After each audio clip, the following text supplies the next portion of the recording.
आपको दिखाने जा रहे हैं वो है केरल के रहने वाले निमिषा और मेरिन की। हिंदू लड़की निमिषा ने ईसा नाम के मुस्लिम युवक से निकाह किया था। वो धर्म बदलकर फातिमा बन गई। कहानी यहीं खत्म नहीं होती है। निशिमा को उसका पति अफगानिस्तान ले गया और फिर दोनों आईएसआईएस में शामिल हो गए। सुनते रहिए आप पूरी कहानी। केरल के युवा कैसे धर्म से आतंकी साजिश के शिकार बन रहे हैं, आप हमारी ग्राउंड रिपोर्ट में देखेंगे तो चौंक जाएंगे।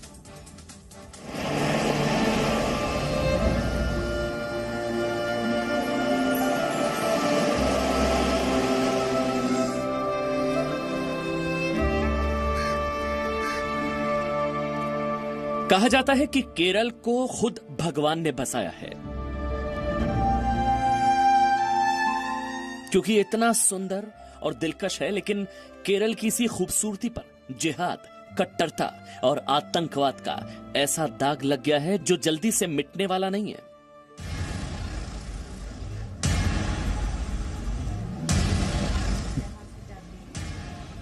कुछ कट्टर इस्लामिक संगठन केरल में बड़े पैमाने पर लोगों का धर्म परिवर्तन करा रहे हैं। हिंदू और ईसाई लड़कियों और लड़कों से इस्लाम कबूल करवाया जा रहा है। लेकिन अब धर्म परिवर्तन के जरिए केरल के युवाओं को आतंकवाद की अंधेरी गलियों में भी धकेला जा रहा है। केरल के त्रिवेंद्रम की रहने वाली बिंदु के लिए आज भी ये बात पहेली बनी हुई है कि उनकी बेटी निमिषा आईएसआईएस की आतंकवादी कैसे बन गई।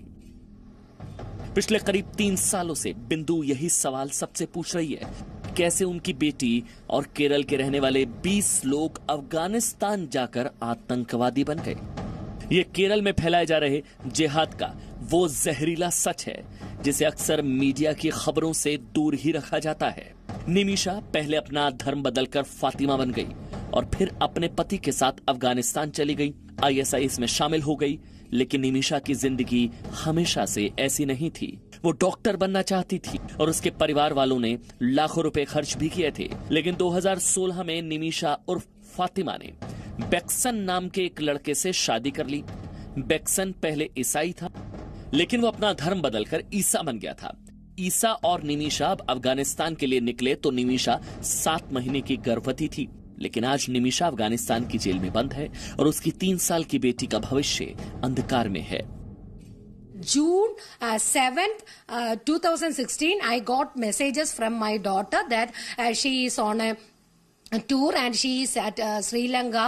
She did not tell where exact place, but still she told me, Amma, I am safe here. Beksan is with me. He is looking after me very well. Like that it went. But after June 6, 2016, the messages stopped. And I went to Palakkad at this Beksan's house, and this culprit lady, this stepmother, she was telling me that you will not get your daughter back as she is taken to Afghanistan and she will be tied up with human bomb.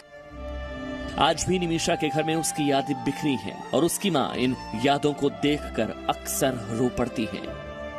Nimisha की मां बिंदु का आरोप है कि निमिषा का brain wash करके उसका निकाह ईसा से कराया गया था। My daughter has finished the final exam first semester. Again 3 semester is she has to complete. But before that they will pick up because if once the girls have finished their studies, they will go to home. Nimisha ने हिंदू धर्म छोड़कर इस्लाम कबूल किया तो marine ने ईसाई धर्म छोड़कर इस्लाम को कबूल कर लिया था। निमिषा की तरह मेरिन ने भी एक मुस्लिम युवक से शादी की थी। इस युवक का नाम याहिया था, जो मूल रूप से पहले ईसाई था और उसका नाम था बेस्टिन। कुछ रिपोर्ट्स के मुताबिक याहिया अफगानिस्तान आईएसआईएस के लिए लड़ते हुए मारा गया और निमिषा की तरह मरियम भी फिलहाल अफगानिस्तान की जेल में बंद है। खुफिया एजेंसियों की रिपोर्ट के मुताबिक केरल में साल 2016 में जो 21 लोग गायब हुए थे उनमें 6 महिलाएं और 3 बच्चे भी शामिल थे। यानी अब केरल में सिर्फ जिहाद के नाम पर युवाओं का धर्म परिवर्तन ही नहीं हो रहा, बल्कि उन्हें आतंकवादी भी बनाया जा रहा है। एडीजीपी इंटेलिजेंस वो पोस्ट में 2 साल काम किया था।